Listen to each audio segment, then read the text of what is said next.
It's time to eat. What are you hungry for? Sit down and get ready to consume an abundance of fantasy football knowledge from Ross Tucker and Joe Dolan. Feed me now. I'm starving. On the Fantasy Feast Eatin' Podcast. Yeah, let's eat, baby. It is the Fantasy Feast Eatin' Podcast presented by DraftKings, the show that's so nice. We do it twice. We break it up for you so it's a little bit more easily digestible. We've got the Sunday 1 o'clock games that we pair them with the Thursday nighter, and then Sunday late game, Sunday nighter, Monday nighter here in episode 2. I'm Ross Tucker. Love those of you that spread the word via social media at Ross Tucker NFL, at Ross Tucker Pod, or just retweet or quote tweet Joe Dolan at FG_Dolan, the fantasypoints.com superstar. If you ever want fantasy information, you need more than we give you on the show. You got to go to fantasypoints.com and use the code 21FEAST so that you make sure you get that discount. I will be announcing the final winner of the Madden video game tomorrow on the Ross Tucker Football Podcast. So it's your last chance. Go to myfrontpagestory.com. Get the greatest gift ever for your wife or mom or whoever, your dad, and maybe get a free Madden. myfrontpagestory.com. Joe, we start with the Jaguars at the Rams. Oh, this is the Rams, man. Oh, the Rams. Oh boy. I'm a Matthew Stafford defender, and I still think he's worlds better than Jared Goff, but 3 straight games with the pick six. You got the reports coming out that his body is basically Baker Mayfield's right now, just being held together by Scotch tape. I don't know, Ross. I mean, have you seen enough of the Rams to diagnose what you think's going on here? The offense isn't clicking. The defense isn't clicking. They got to get some answers here. Now, fortunately, they're playing the Jaguars this week at home. That should be at least a nice little runway for them to try to land and start to get some positive momentum here. But what do you see, man? Because I struggle to talk about them right now. Yeah, they need this get right game. They're not playing very well up front, both sides of the ball. Ever since the Titans kind of beat them up in that Sunday night game. Yeah. I don't know if they lost confidence or people realize you can attack them, but they're not winning the matchups up front. Really on either side of the ball. Even with Aaron Donald and Von Miller, they're not getting it done on D-line either. And the Jaguars are kind of feisty. Like, I think they can get after the passer a little bit here. So I think, this is a Jaguar team that held Josh Allen to 6 points. So to suggest that I think that the Rams should come out and put 50 on them is probably disingenuous. Now, that being said, I think if the Rams are playing in any way sort of well, they should hang 30 on the Jags. And fortunately, if you picked up Odell Beckham Jr. just to get to a fantasy angle here, he was basically a full-time receiver here in week 3. Week 3. Oh my God! Thank God. No, we're in week 13 now, baby. In week 12, Van Jefferson and Cooper Kupp basically played 100% of the snaps. Like that is what they're doing right now. Just complete 3-man rotation there. Not a rotation, just a 3-man package. All 3 of them are viable. Obviously, Kupp, and then if you need a wide receiver 3, Van Jefferson and Odell Beckham. There's one thing to keep an eye on, though. Darrell Henderson picked up a quad injury. If he can't go, obviously Sony Michel is in the RB2 conversation. Anybody from the Jags? Anyone? So the thing with the Jags is James Robinson is battling right now, and he's battling hardcore, but he's hurting, man. His snaps are lower than you've gotten used to with James Robinson the last couple of years. So, I mean, that's an unfortunate thing for James Robinson. His snaps, by the way, haven't hit 70% since he got hurt in week 8. Week 6 is the last time he got there. So he's hurting. They're limiting his routes run. He's still playing well enough to use him as an RB2, but just keep that in mind when it comes to James Robinson. One more guy. Well, Laviska Shenault's now their slot receiver, by the way, where he's better. If you need a deep wide receiver 3, I'm not too excited about it, but he's available there if you need him. One guy to keep an eye on, because this had been a Dan Arnold fan show here. We were talking about Dan Arnold for weeks. Well, unfortunately, Dan Arnold might be out for the season the knee injury. James O'Shaughnessy, lad. He comes in there, and he runs her out in basically every snap. James O'Shaughnessy. You might stream him at tight end this week. That is a terrible Irish accent, and I am sorry. My name is Dolan. I've never been to Ireland. But if you need a streamer, go pick up the lad, James O'Shaughnessy. Love it, Joe. I like that you try it. I just like the effort is my deal. How about Washington? I like the effort from their line up front, both sides of the ball. Antonio Gibson having a nice day. Let's get to Washington at Vegas. Well, Washington, I really needed Antonio Gibson to not have a great game last week for a personal reason, for a high-stakes league that I'm in. And of course, I mean, fortunately, Ross, it was a gentle death for me because it was not torture up until the fourth quarter. There was the talk earlier this offseason about Antonio Gibson being the new Christian McCaffrey. And that was obviously just thrown asunder immediately. He's getting dinged up. McKissick's involved. Antonio Gibson, when Dolan needs Antonio Gibson to score fewer than 8 points for fantasy, the man gets 36 touches. And J.D. McKissick's now dealing with a neck injury. So Antonio Gibson, RB1 season. Yeah, your team might be 5-8, but, well, RB1 season for Antonio Gibson is here. And I think he's going to continue to get a ton of touches against the Raiders. The bye week was obviously just what the doctor ordered when it came to Antonio Gibson.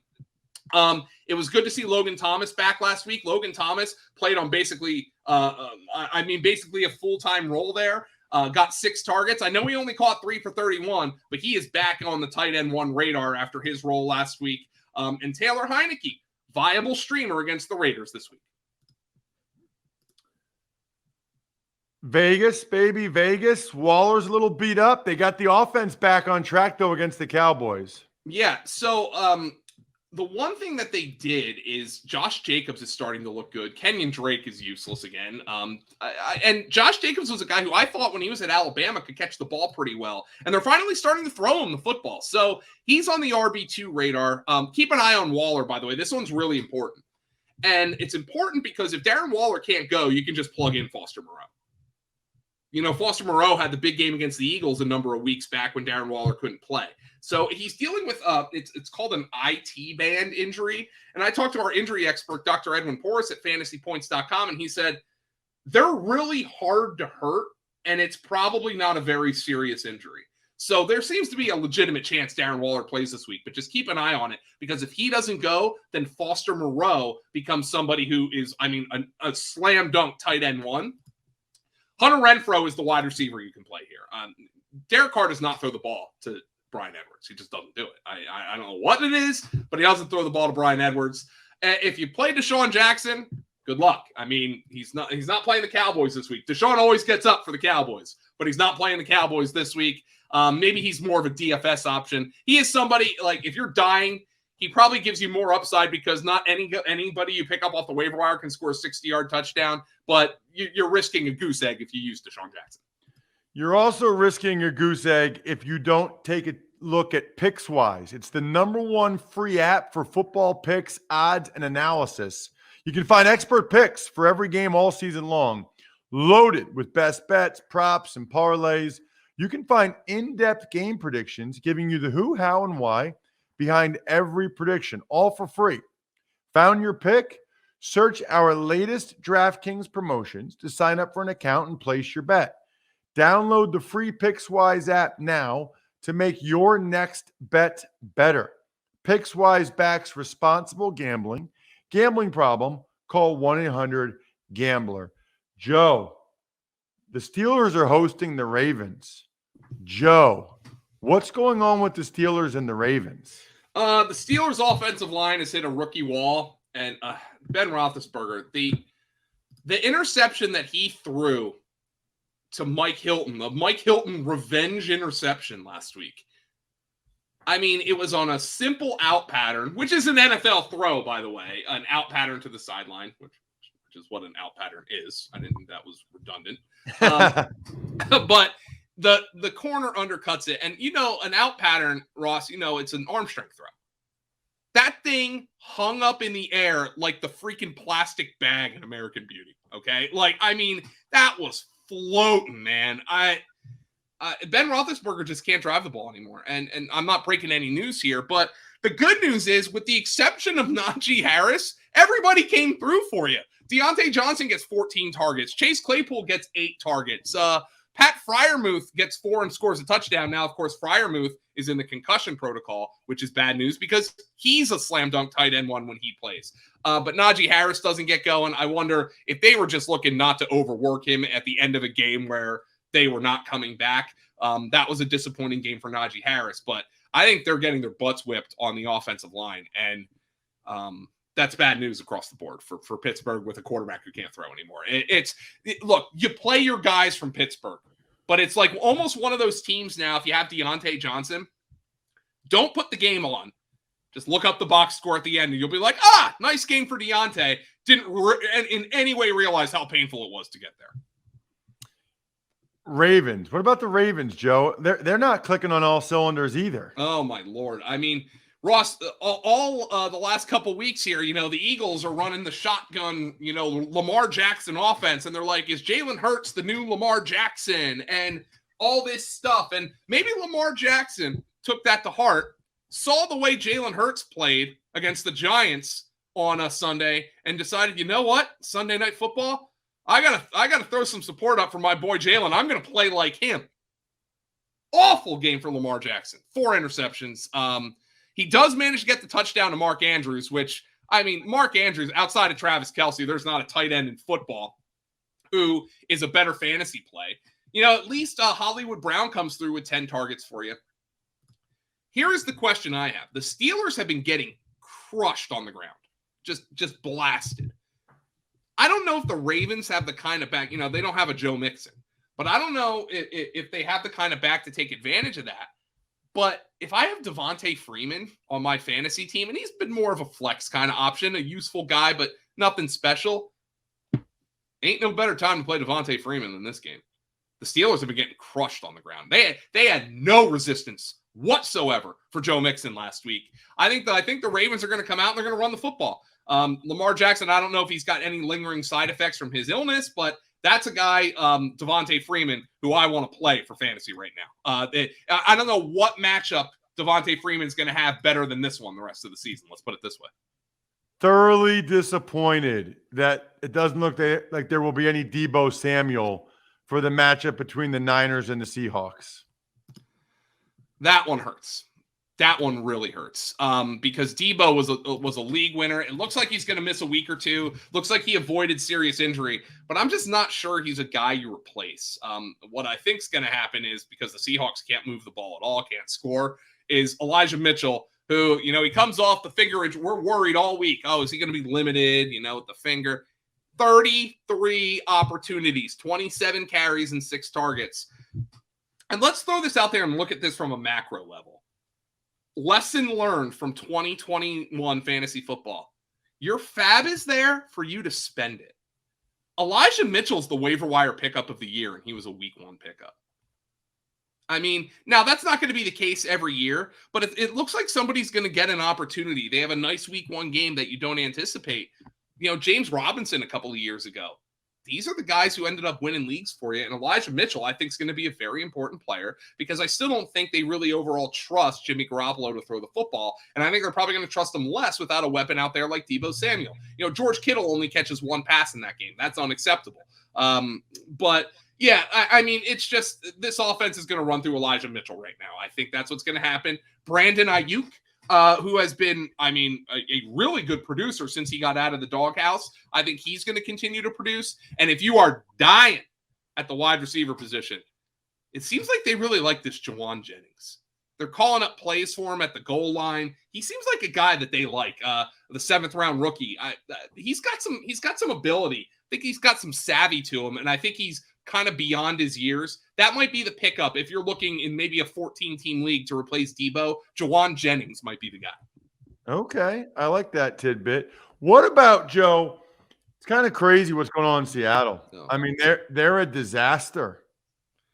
Since Russell Wilson returned, Seattle is averaging 52 plays per game over the last 3 contests.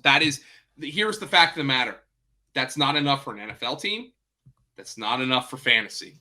It's not enough for them to score points. They're playing at an incredibly slow pace. They're not picking up first downs. They're not getting the ball in the hands of their 2 best playmakers, Tyler Lockett and DK Metcalf. This offense is completely, utterly, almost irreparably broken right now. And I don't know how much Russell Wilson's finger has to do with it. I don't know how much Pete Carroll's maybe desire to go lay on a beach somewhere has to do with it, but it is broken right now. And I mean, I don't know. DK Metcalf and Tyler Lockett are benchable right now. And it's on a case-by-case basis. Am I benching DK Metcalf for Jawan Jennings? Probably not. But am I benching DK Metcalf for Devontae Smith? Probably.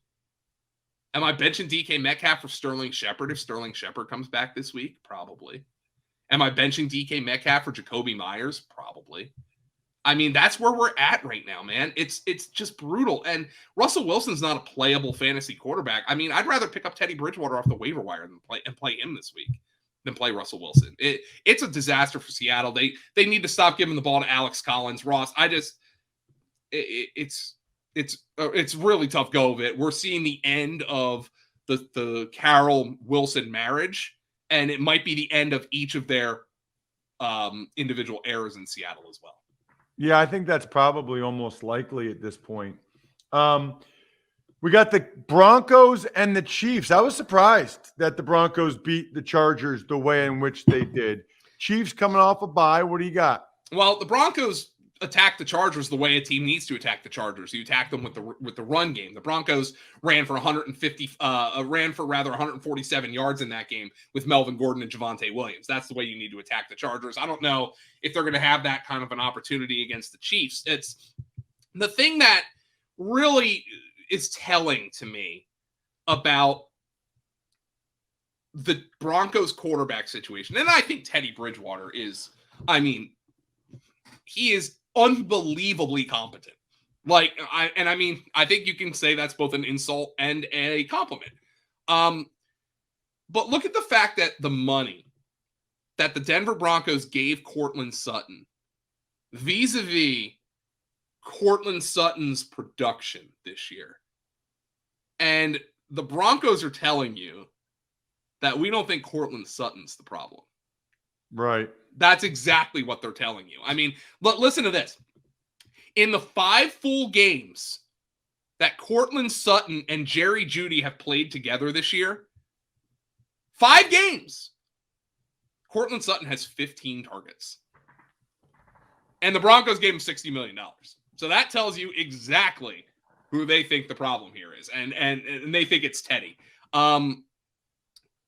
So that's just against the Chiefs, you might say they're going to need to score points, and I think that's viable. But I think Jeudy is by far the better play. It's just he's somebody who Teddy gravitates towards. Jeudy had a brutal matchup with Chris Harris last week. That's why he didn't produce. But there's another problem here. Noah Fant and Alberto Okwuegbunam, the tight end, those guys are splitting targets over the last few games. In the backfield, there's a split. Although, over the last 2 games, this is a very slight change, but it is still notable. Weeks 1 through 9, the snap split between Javonte Williams and Melvin Gordon was basically 50-50, right down the center. Over the last 2 games, it is 58 Williams, 42 Gordon. He is starting to pull away a little bit. Unfortunately, Ross, it's not going to be a Jonathan Taylor 2020 situation where he was slow off the mark and then won people leagues down the stretch. It's not going to be that way for Javonte Williams.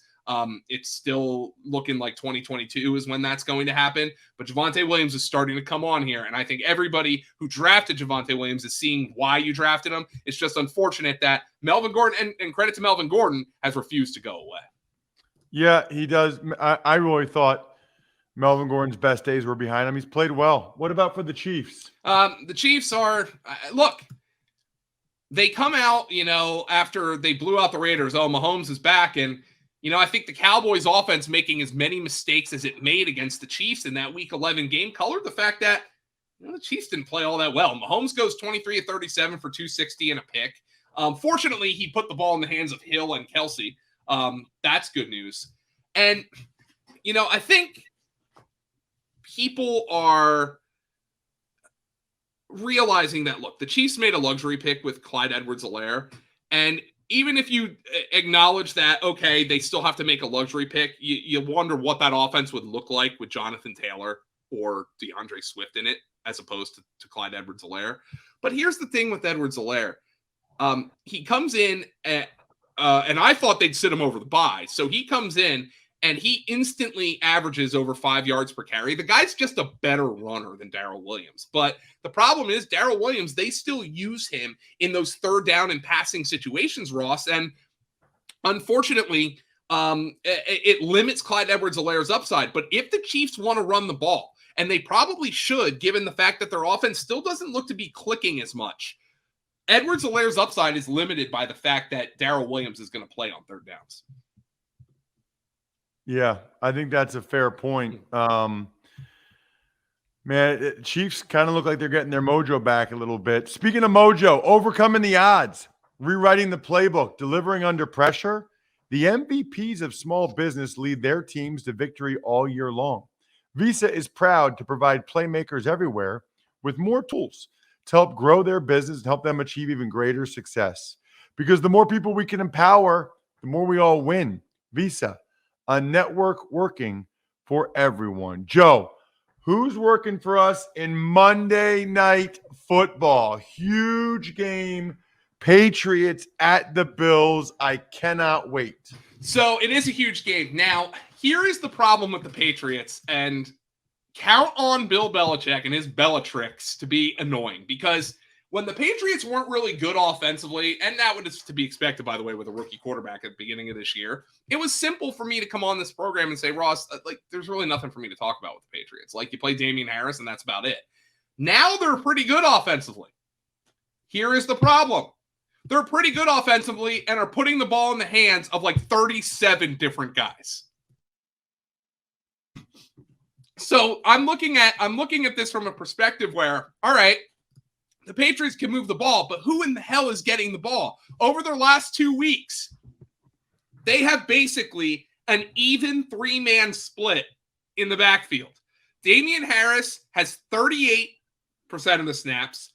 Ramondre Stevenson has 33% of the snaps. Brandon Bolden has 29% of the snaps. Over the last 2 weeks, Damian Harris has 22 carries. So does Ramondre Stevenson. So, and Brandon Bolden's playing on passing downs, which is kind of screwing this whole thing up.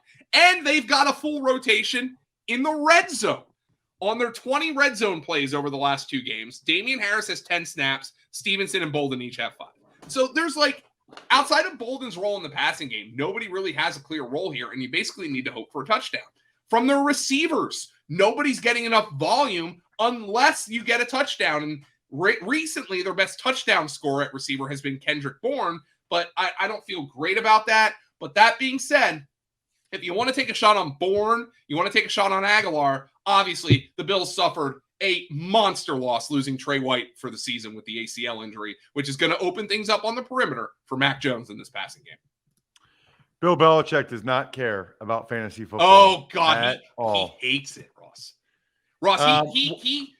Bill Belichick probably sporadically gives this podcast 1 star. It's I hate fantasy football. I wonder if the Patriots are a little more aggressive throwing it with Tre'Davious White out. I'll be curious to see how that unfolds. It's here's the way I feel about Bill Belichick. He's like the Velociraptors in Jurassic Park. They go out to when they first meet Muldoon, the game warden in Jurassic Park, and he's talking about they systematically test the fences. That that was my Irish accent. He's Australian, I think, or English. I don't know, one of those one of those things. He is. But anyway, he says that they systematically test the fences for weaknesses. They don't ever attack the same place twice.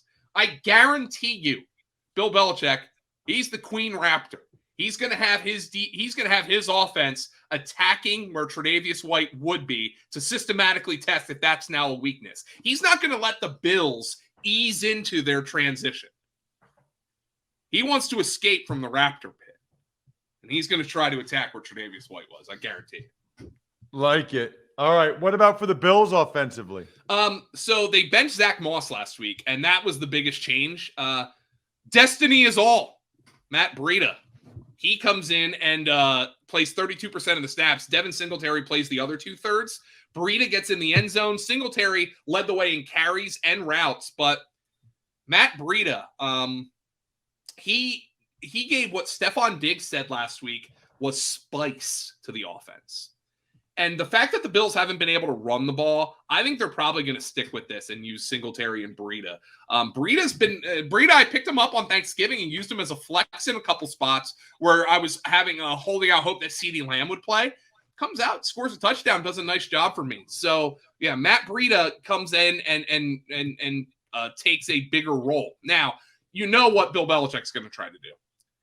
Bill Belichick's going to try to give Stephon Diggs the Bill Belichick treatment. I'm just not sure the Bills are the team where that's the most prudent move because they can mix it around to other people. But since week 6, he's the number 3 wide receiver for fantasy football. That is where you know Bill Belichick's going to focus his attention.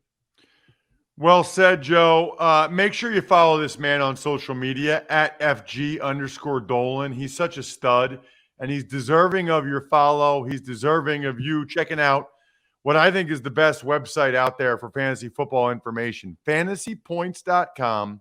Just make sure when you go over there, you use the code 21Feast so you get the discount. I'm at Ross Tucker NFL. We are at Ross Tucker Pod.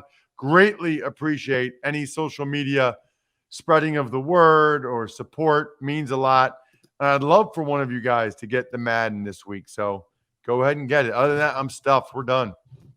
Thanks for listening to the Fantasy Feast podcast. Make sure to also subscribe to the Ross Tucker Football Podcast, Even Money, Business of Sports, and the College Draft. All available at Apple Podcasts, rosstucker.com, or wherever podcasts can be found. A lot of times on the show, I mentioned DraftKings. Here's what you need to know. You got to be 21 or older, New Jersey, Indiana, or Pennsylvania only. New customers only. Restrictions apply. See DraftKings.com/sportsbook for details. Gambling problem, call 1-800-GAMBLER, or in Indiana, 1-800-9 with it. By the way, if what I was talking about included a deposit bonus, doesn't always, sometimes it does. Deposit bonus requires 25 times playthrough, and deposit bonuses are paid out in site credit.